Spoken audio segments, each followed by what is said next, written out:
नमस्कार दर्शकों, पहले आप इन जोड़ा छापों की सुनो एक बार। यदि ईश्वर है तो दिखते क्यों नहीं? बहुत सी चीज़ें हैं जो दिखती नहीं और बहुत सी चीज़ें हैं जो दिखती हैं लेकिन जैसी हैं वैसी नहीं दिखती। तो इसका ईश्वर के होने ना होने से क्या लेना देना। बहुत कुछ है जो नहीं दिखाई देता। आप समझिए कि संसार में गंध है, वो कहाँ दिखाई देती है? आप उसको देख तो नहीं सकते। इसी तरह से आकाश है, वो कहाँ किसी को दिखाई देता है? उसको देखा तो नेत्रेंद्रिय का विषय तो नहीं है। बहुत सी चीजें हैं जो दिखाई नहीं देती हैं, चक्षुरेंद्रिय का विषय नहीं है। बहुत सी चीजें ऐसी हैं जो पांचों इंद्रियों का विषय नहीं है, अतीन्द्रिय हैं। स्वयं इंद्रिय ही अतीन्द्रिय है। अच्छा, ठीक है। जैसे आंख, आप कहते हैं आंख देखती है, लेकिन आंख क्या आंखों को देख सकती है? नकली नोट को कभी भी अपनी छाती से लगा के नहीं रखना चाहिए, असली नोट समझकर। उस नोट की एक बार जांच जरूर कर लेनी चाहिए, वो असली है नकली है।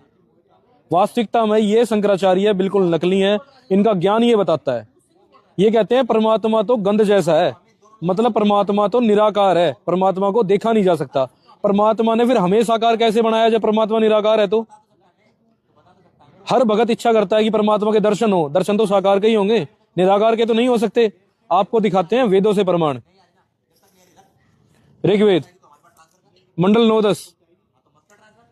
अब यहां पे आइए, इसमें स्पष्ट ये दिया हुआ है, यज्ञ करने वाले यजमानों के लिए परमात्मा सब रास्तों को सुगम करता हुआ उनके विघ्नों को मर्दन करता है। मतलब जो भगत भक्ति करते हैं, परमात्मा उनके कष्टों को हरण करता है, उनके कष्टों को समाप्त करता है और उनको पवित्र करता हुआ और अपने रूप को सरल करता हुआ वह कांतिमय परमात्मा कबीर देव सर्वज्ञ विद्युत के समान कीड़ा करता हुआ वर्णीय पुरुष को प्राप्त होता है।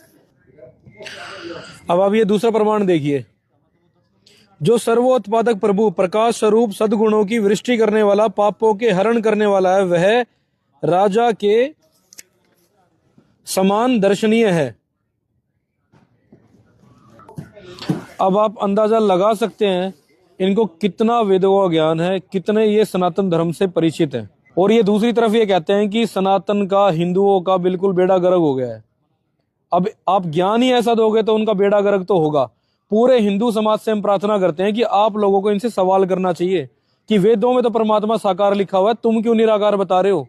जब तक आम जन, आप सभी इनसे सवाल नहीं पूछोगे, आंखें बंद करके नहीं, शास्त्रों को खोलकर भक्ति करो।